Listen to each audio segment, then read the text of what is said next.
기부인이 그들의 재산을 가난한 이들에게 나누어 주기 시작했을 때 유명한 시라쿠사 시에서는 전이 없었던 새로운 광경이 벌어졌다.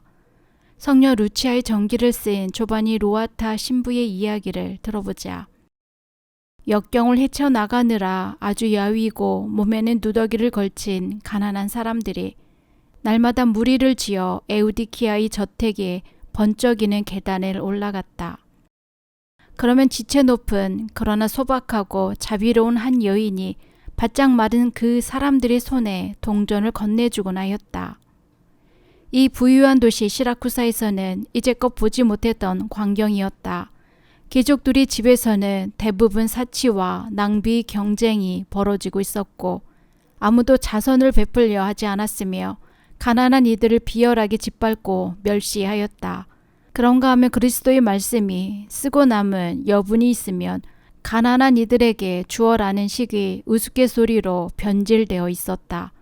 그러나 루치아는 가난한 이들에게 베푸는 것이 곧 예수 그리스도께 베푸는 것임을 잘 알고 있었기에 육신을 따르는 목소리나 당대의 사악한 습성에는 귀를 기울이지 않았다. 오히려 그녀는 고매하면서도 대담한 용기로서 그리스도에 대한 그녀의 사랑을 가난한 사람들을 통해서 드러내 보이기 시작했으며 그러한 사랑은 매우 빠르게 순교로서 그 결실을 맺게 되었다. 에우디키아와 그녀의 딸 루치아의 집에 모여드는 이 심상치 않은 움직임에 대한 자신들이 애써 모은 재산을 가난한 이들에게 나누어주는 이 예사롭지 않은 움직임에 대한 시라쿠사 귀족들의 수군거림이 루치아의 약혼자의 귀에도 들어갔다. 그는 무슨 일이 벌어지고 있는지를 알아보려고 에우디키아의 집을 찾았다. 그는 루치아의 어머니 에우디키아에게 자기 약혼녀의 행실에 대해 물었다. 그녀의 전 재산과 장신구 그리고 옷가지를 팔아치우는 루치아의 행위를 시인하느냐고 물었다. 에우디키아는 선의의 거짓말을 했다. 믿어지지 않겠지만 그대의 약혼녀는 한 해에 수천 데나리온이 소출이 나는 농지를 알고 있는데 딸 아이는 당신의 이름으로 그 농지를 사고 싶어서 돈이 필요했던 것입니다. 에우디키아의 설명이 전혀 믿어지지 않았지만 루치아의 약혼자는 땅값을 더 올릴 수 있는 방법을 일러주고 그곳을 떠나갔다. 성실하지 못한 시저 갈레리오의 선동을 받아 사분 영주의 기초를 닦아놓은 황제 디오클라디우스는 303년부터 304년까지 그리스도 교인을 박해하는 4가지 칙령을 공포하였다. 첫 번째, 칙령의 내용은 교회를 허물고 성서는 불태우고 귀족은 그 자귀를 박탈하며 평민은 자유를 빼앗아 버리라는 명령이었다. 두 번째와 세 번째 칙령은 303년에 공포되었는데 교회의 지도자들은 투옥하고 이교도의 신에게 제물을 바치지 않는 자들은 사형에 처하라는 명령이었다. 304년에 공포된 네 번째 칙령은 신들에게 제물을 바치지 않는 그리스도인은 누구든지 이 칙령에 따르지 않는 이들과 함께 사형에 처하라는 명령이었다. 4세기 초에 기록된 순교자의 행전을 보면 그리스도교 신자들은 혹독한 고문을 당하면서도 신앙을 부인하기는커녕 오히려 죽음을 택하는 것을 알 수 있다. 혹독한 박해가 자행되던 시대의 현장 목격자이며 그리스도교에 뛰어난 호교론자 중 한 사람이었던 라탄 치오는 그의 저서 순교자들의 죽음 제16장에서 다음과 같이 기록하고 있다. 박해는 황제가 다스리던 전 지방을 비탄에 잠기게 했다. 갈리아 지방을 제외하고 동방에서부터 서방에 이르기까지 전 지역이 새 야만인의 포악한 지배 아래서 신음하고 있었다. 나 역시 100개의 혀와 100개의 입과 강철 같은 목소리를 가졌지만 신자들을 괴롭힌 갖가지 고문을 어찌 형언할 수 있으랴. 그리스도인들을 해방시키기 위해서 하늘은 더더욱 어두워졌고 폭풍이 휘몰아쳤다. 시대의 분위기는 대단히 심각하였다. 황제 디오클라티우누스와 막시미아누스의 박해를 명하는 칙령이 공포되자마자 이교도 전체가 그들의 열정을 그리스도교 교회의 최후의 일격을 가하는 일에만 매달리고 있는 것처럼 보였다. 여기에 대해 수세베 마이노는 다음과 같이 기록했다. 이 교도들은 이미 화형대 가운데 불을 붙였으며 칼과 쇠 갈고리를 준비해 놓았고 효과적인 고문 도구들을 마련해 놓았다. 원형 경기장에다 맹수들을 가두어 놓았고 첩자들과 밀고자들을 꼬드겨서 그리스도인을 미워하는 사람들에게 황제의 보복을 알리게끔 했다. 한편으로 그리스도인들은 폭풍에 휘몰아칠 징조가 보이자 기도하고 단식하며 더욱더 예수님께 나아감으로써 힘을 얻고 승리의 월계관을 고대하며 하늘나라의 순교자들을 불어나게 할 용기로 무장하였다. 동정녀들과 신자들은 마치 친자매들처럼 서로 손을 잡고 이미 3세기 전부터 참혹한 일들이 벌어져 왔던 형장 안으로 발걸음도 가볍게 기쁨의 미소를 띠면서 걸어 들어갔다. 이교도 사회는 놀랐다. 허약하고 무기 하나 들지 않은 그리스도인 처녀들이 순교를 짓밟겠다는데도 굴복하기는커녕 오히려 박해자들 앞에서도 얼굴빛 하나 변하지 않았으며 그들이 제공하겠다는 세상의 즐거움을 무가치한 것으로 여겨 거절하는 것을 목격하지 않았던가. 4세기가 시작되면서부터 그리스도교의 동정녀들은 그 빛과 영광이 찬란히 빛나게 되었다. 영광스러운 아가다, 페루페투아, 펠리치타, 체칠리아, 아녜스 등 동정녀이자 순교자의 무리들은 이미 온 교회에서 존경을 받고 있었다. 머지않아 시라쿠사의 고결한 루치아도 그리스도를 위해 몸바친 동정녀와 순교자들의 반열에 들게 될 예정이었다. 304년 12월 어느 날 아침 에우디케아의 집에서는 그녀와 루치아 그리고 그리스도교 신앙생활을 열심히 해오던 남녀 종들이 함께 모여 기도를 드리고 있었다. 기도를 마친 후 그들은 황제 디오클라티우스가 그리스도인들을 박해하기 위해 내린 4가지 칙령이 언제쯤 그 효력을 중지하게 될 것인가에 대해 대화를 나누었다. 그런데 황제 디오클라티우스와 막시미아누스의 환심을 사기 위해서 그리스도 교인을 박해하는 데 열성을 기울이던 시라쿠사의 포악한 총독 파스카시오에게는 황제의 이 칙령이 파렴치한 즐거움을 맛보게 해주는 기회가 되었다. 대화가 끝날 무렵 하인이 루치아에게 약혼자가 아무 소식도 없이 찾아왔다고 알려주었다. 약혼자가 나타났을 때 루치아는 인사를 건네거나 쳐다보지도 않은 채 그저 가볍게 몇 마디 말을 건넸을 뿐이다. 자기 약혼녀가 그처럼 쌀쌀맞게 자기를 맞이하자 우라통이 치민 젊은 호민과는 결혼을 독촉하러 찾아왔노라고 거만하게 말했다. 그러자 루치아는 자신의 동정을 깨뜨리지 않겠다고 굳게 결심하고 약혼자에게 단호하게 말했다. 이제 나를 다시는 찾아오지 마시오. 그대와 약혼한 이후로도 나는 다른 사람을 사랑해왔습니다. 그분은 내게 그대가 준 것보다 훨씬 값진 선물을 주었습니다. 그분은 신성한 사랑의 약속으로 나와 이미 결혼한 사이이며 나 또한 변치 않는 충절을 그분에게 바치고자 합니다. 왜냐하면 그분은 사랑하는 나의 정배 주 예수 그리스도이기 때문입니다. 굽힐 줄 모르는 성격이 소유자인 호민과는 루치아의 돌변한 태도에 충격을 받고 격분한 나머지 한마디 말도 없이 발길을 돌렸다. 파혼을 선언한 루치아의 태도로 미루어 보아 그녀의 신앙이 어느 정도인지를 짐작한 호민과는 그리스도인의 피에 굶주려 있던 잔인한 총독의 저택을 향해 발걸음을 재촉했다. 총독은 나자렛 예수를 따르던 이들을 찾아내기 위해 벌써부터 부하들을 풀어놓고 있었다. 파스카시오는 젊은 호민관이 나자렛의 예수의 제자로 루치아와 그녀의 어머니를 고발하자 악에 찬 기쁨을 느꼈다. 야비한 총독은 지체하지 않고 체포하여 재판을 받게 할 그리스도인의 명부에 그 두 여인의 이름을 올렸다. 이 무렵 루치아는 자기 순교가 목전에 다가왔다는 것을 예감하고 남아있는 모든 재산을 가난한 이들에게 나누어 주면서 천상 배우자의 말씀을 회상하였다. 여러분의 재산을 팔아 자선을 베푸시오. 여러분 자신을 위해서 헤어지지 않는 돈주머니와 충나지 않은 보물을 하늘에 마련하시오. 거기에는 도둑이 가까이 오지도 않고 좀이 쏠지도 않습니다. 사실 여러분의 보물이 있는 곳, 거기에 여러분의 마음도 있을 것입니다. 총독 파스카시오는 즉시 루치아와 그녀의 어머니를 체포하라는 명령을 내렸다. 게다가 로마 병사들은 박해가 가해지는 동안에 주님의 만찬 예식을 거행하려고 그리스도인들이 한자리에 모이곤 하던 라토미아 동굴을 이미 여러 차례 난입해본 경험도 있었다. 포악한 파스카시오의 명령에 따라서 벌써 많은 신자들이 체포되었으며 그들 중에는 시라크사의 주교와 몇몇 사제와 부제들도 포함되어 있었다. 디오클라티아누스의 명령으로 박해가 가해지던 시절에도 시라쿠사 교회에는 이미 교계 제도가 확립되어 있었고 신자들도 많았다고 한다.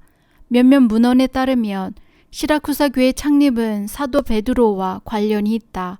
베드로 사도는 시라쿠사에 그리스도인 공동체를 세우고 그 공동체를 이끌어갈 주교로 그의 제자 마르치아노를 안티오키아에서 이곳으로 파견했었다. 또한 사도행전 28장을 보면 사도 바오로가 61년에 기소당하여 로마로 향하던 중 말타로부터 이곳에 도착하여 잠시 머문 것으로 나와 있다. 우리는 시라쿠사에 상륙하여 그곳에 사흘 동안 머물렀다. 사도 바오로의 열성을 익히 아는 우리로서는 그 사흘 동안 시라쿠사에 머물면서 바오로 사도가 이곳 주민들에게 그리스도의 메시지를 전했으리라는 점을 충분히 짐작해 볼 수 있을 것이다.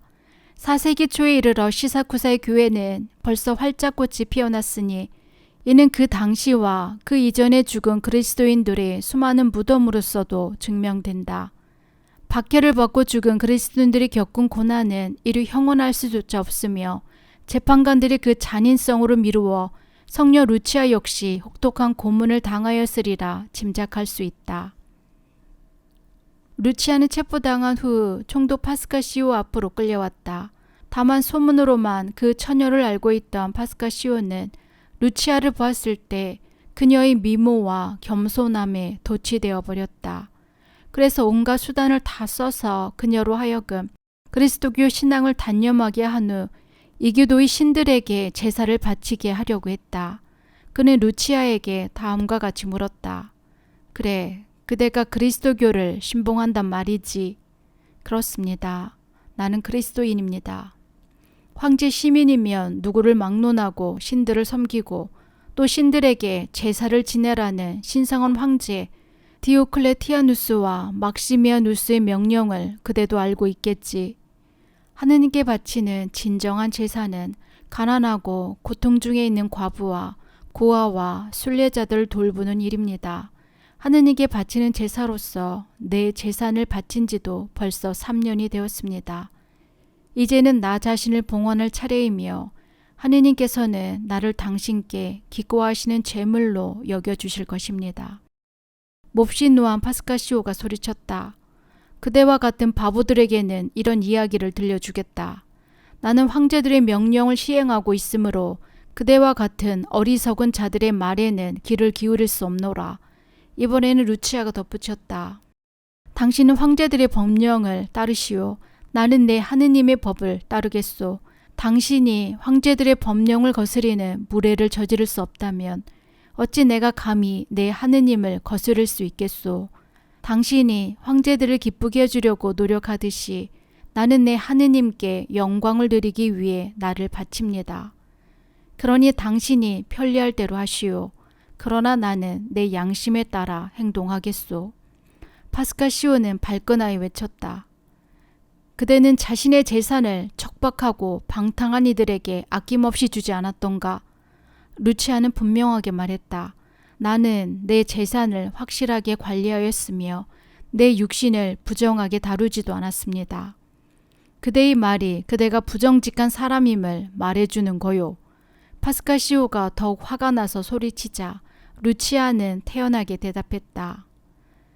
여러분들은 우리 사도의 말대로 사람들에게 타락의 길을 가르치고 있습니다. 너희는 살아계신 하느님께로부터 사람을 떼어놓고 악마와 타락한 천사들을 따르게 함으로써 사람들의 영혼을 더럽히고 있다. 영원한 복락보다는 시들어버릴 쾌락에 우선을 두는 자들은 변치 않는 기쁨을 누리지 못하게 되리라고 사도는 말씀하셨습니다.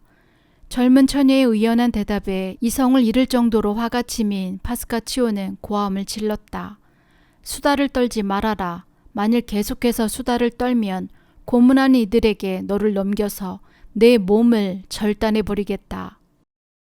고문으로 입을 다물게 하겠다는 파스카시오의 협박에 루치아는 이렇게 대답했다. 하느님의 말씀을 침묵으로 가로막을 수는 없습니다. 그러면 그대가 하는 말들이 하느님의 말씀이란 뜻인가? 그대가 신이라도 된다는 말인가? 루치아는 드디어 기회가 왔다고 생각했다. 나는 영원하신 하느님의 여종입니다. 그분이 말씀하셨습니다. 여러분들은 나 때문에 총독들과 임금들 앞에 끌려가 그들과 다른 민족들에게 증거하게 될 것입니다. 사람들이 여러분을 넘겨줄 때 여러분은 어떻게 말할까 또는 무슨 말을 할까 걱정하지 마시오. 여러분이 무슨 말을 할 것인지 그 시간에 일러주실 것입니다. 사실 여러분이 말하는 것이 아니라 여러분 아버지의 영이 여러분 앞에서 말씀하시는 것입니다. 파스카시오가 물었다. 그러면 그대의 안에 신령한 영이 계시다는 말인가? 루치아는 될 수 있는 한 조용히 대답했다. 성 바오로는 말씀하셨습니다. 순결하게 살아계신 이들은 하느님의 성전이며 그들 안에 성령께서 살고 계신다. 그러자 파스카시오가 말했다. 그대에게 치욕을 안겨줄 곳으로 그대를 데려가서 그대가 살아있다는 것을 부끄럽게 여기도록 해주겠다. 그러면 신령한 영도 그대에게서 떠나가겠지. 루치아는 그와 같은 아기의 참말에 참을 수 없을 정도의 슬픔이 엄습했지만 모든 것을 하느님의 섭리하심이라 생각하고 자신 있게 대답했다. 의지가 동의하지 않으면 육신은 더럽혀질 수 없는 법입니다. 그러니 만일 당신이 내 양손에 향을 들려준다 해도 하느님께서는 그것을 당신께 올리는 봉헌으로 여기실 것입니다. 하느님께서는 인간의 은밀한 생각까지도 낱낱이 알고 계시며 순결을 짓밟는 자들을 강도나 흉악한 살인자로 여기고 계십니다. 만일 당신이 명령을 내려 내 의지와는 무관하게 내 순결을 짓밟게 한다면 나의 순결은 오히려 내게 이중의 월계관을 보상으로 안겨줄 것입니다. 젊은 처녀의 용기와 의연함에 놀라면서도 아직도 신들에게 제사를 바치도록 그녀를 굴복시킬 수 있다고 믿고 파스카시오는 이렇게 덧붙였다. 만일 그대가 황제들의 명령에 복종하지 않는다면 그대를 무자비한 고문자들에게 넘기겠다. 예, 루치아가 파스카시오를 향하여 말했다. 당신이 어떤 방법으로든 내 의지를 꺾어서 죄를 짓게 할 수는 없을 것입니다. 당신 앞에 있는 내 육신을 고문해 보시오. 왜 망설입니까? 당신이 섬기는 악마의 뜻대로 다루어 보시오. 비열한 파스카시오는 머리끝까지 화가 치밀었지만 법정이라 치미는 화를 억누른 채 젊은 처녀의 순결을 짓밟은 후 그녀를 사람들 앞에 내세워서 웃음거리로 만들라고 명령하였다. 그러고 나서 그녀를 갈기갈기 찢어 죽이라고 하였다. 그렇지만 성령께서 루치아를 꼭 붙들어 주셨기에 그 누구도 자기들이 물색해 놓은 장소로 루치아를 데려갈 수가 없었다. 이렇게 되자 루치아의 두 다리와 두 손을 새끼로 묶고서 천여 명의 병사들이 달려들어 사방에서 동시에 잡아당기기 시작했다. 이처럼 치욕적인 일을 당한 루치아가 분노와 수치심으로 동요하는 빛이 보이자 비열한 파스카시오는 자신이 희희락락거릴 수 있는 최후의 방법을 내놓았다. 그는 꼼짝도 하지 않은 루치아를 움직이게 할 목적으로 여러 마리의 황소를 그녀에게 붙들어 매라고 명령하였다. 부하들은 황소들을 붙들어 매서 채찍질을 가하고 움직이게 하였다. 황소들이 모두 일시에 힘을 쓰게 했으나 털끌만큼도 그녀를 움직이게 할 수는 없었다. 이런 일들은 그 모두가 루치아 안에 계신 성령의 권능으로서 이루어졌으며 박해자들이 그녀를 거슬러 괴롭히는 어떤 술수도 효력을 발휘하지 못하였다. 하느님께서는 당신의 순교자들을 위하여 행하신 기적적인 행적에 톡톡히 창피를 당한 파스카시오가 이번엔 루치아에게로 다가가서 분노에 떠는 목소리로 말했다. 루치아, 도대체 그대가 부린 마술은 어떤 것인가? 이런 일들은 마술이 아닙니다. 하느님의 권능이 드러난 일일 뿐입니다. 이 애송이 처녀야, 어떤 술수를 부렸기에 천여 명의 장정들이 잡아당겨도 꼼짝하지 않는가? 당신이 또 다른 1000명을 추가시킨다 하더라도 내 안에 계신 성령께서 하시는 그 1000명을 그대의 왼편에 10,000명을 그대의 오른편에 붙들어 매도 내 곁으로 이끌어갈 수 없노라는 말씀을 듣게 될 뿐이요. 사악한 파스카시오가 그녀의 목숨을 끊어버릴 형벌을 궁리하는 동안 루치아는 그가 그리스도교를 너무 모르는 것이 안타까워 말했다. 가련한 파스카시오, 무엇 때문에 비탄에 잠깁니까? 어찌하여 안색이 창백해지는 건가요? 어찌하여 난폭하게 행동합니까? 당신은 내가 살아계시는 하느님의 성전임을 시험해보지 않았습니까? 그런데도 당신은 아직까지 그리스도인이 믿는 하느님이야말로 유일하신 참 하느님이라는 것을 믿지 못하겠습니까? 신들에게 불경죄를 저지르는 이들과 마술사에게는 황제의 칙령으로 화형에 처한다는 형벌이 확정되어 있었으므로 파스카시오는 루치아를 손이 묶인 채로 화형에 처하도록 명령했다. 그러자 순교자가 폭군에게 말했다. 나는 우리 주 예수 그리스도께 이 불길이 나를 단숨에 집어삼키지 않게 해주십사고 기도드릴 뿐입니다. 그리스도의 십자가를 믿는 내가 나의 고문을 더욱 연장시켜 주십사 간청드렸다는 것을 당신은 곧 알게 될 것입니다. 이렇게 하여 당신과 그리스도교 신자들은 순교자들에게서 드러나는 그리스도의 권능을 목격하게 될 것이며 그분을 믿지 않는 이들은 부질없는 자부심을 떨쳐버릴 기회를 얻게 될 것입니다. 감동을 불러일으키는 루치아의 말을 듣고 난폭한 총독은 처녀의 육신을 단숨에 불살라 없애버리기 위해 그녀의 주변에 역청과 기름이 잔뜩 배어있는 마른 나무단을 쌓고 불을 놓으라고 명령했다. 그러나 사람들은 예사롭지 않는 신적인 행적 하나를 새롭게 목격할 수 있을 뿐이었다. 즉 루치아를 에워싸고 사방에서 불타오르는 불길 속에서도 그녀는 상처 하나 입지 않았던 것이다. 그러나 순교자가 바라고 기다리던 시간, 즉 루치아가 드디어 그녀의 천상 배필과 결합할 수 있는 시간이 다가왔다. 루치아는 이번에야말로 최후의 시각이 목전에 다가왔다는 것을 감지하고 둘러서 있는 사람들을 향하여 다음과 같은 감회 어린 말을 했다. 이제 내가 여러분에게 예언하거니와 그리스도의 교회의 평화의 날이 찾아올 것입니다. 디오클라티오누스와 막시미아누스는 결국 황제의 자리에서 물러날 것이며 카타니아 시가 성녀 아가다를 존경하듯이 여러분도 우리 주 예수 그리스도의 은총을 입은 나를 존경하게 될 것이며 주님의 계명을 진심으로 따르게 될 것입니다. 오만하고 무리하게 온갖 수단을 다 써서 루치아를 무너뜨리려 한 야비한 파스카치오는 루치아의 목을 치라고 명했다. 이에 한 병사가 그녀 곁으로 다가가서 단검으로 그녀의 목을 찔렀다. 이렇게 하여 루치아는 그녀의 창조주시며 배필이신 하느님께 그녀의 고결한 영혼을 바쳤으며 또한 하느님께로부터 동정과 순교라는 이중의 화관을 받게 되었다. 그날은 304년 12월 13일이었다. 바로 그날 이제는 그리스도교를 말살시켜 버렸다고 허풍을 떨어대던 황제 디오클라티오누스가 니코메디아에서 깨어나기 힘든 혼수 상태에 빠졌다. 그리고 라탄치오의 기록에 따르면 며칠 후 황제는 저 세상으로 갔다.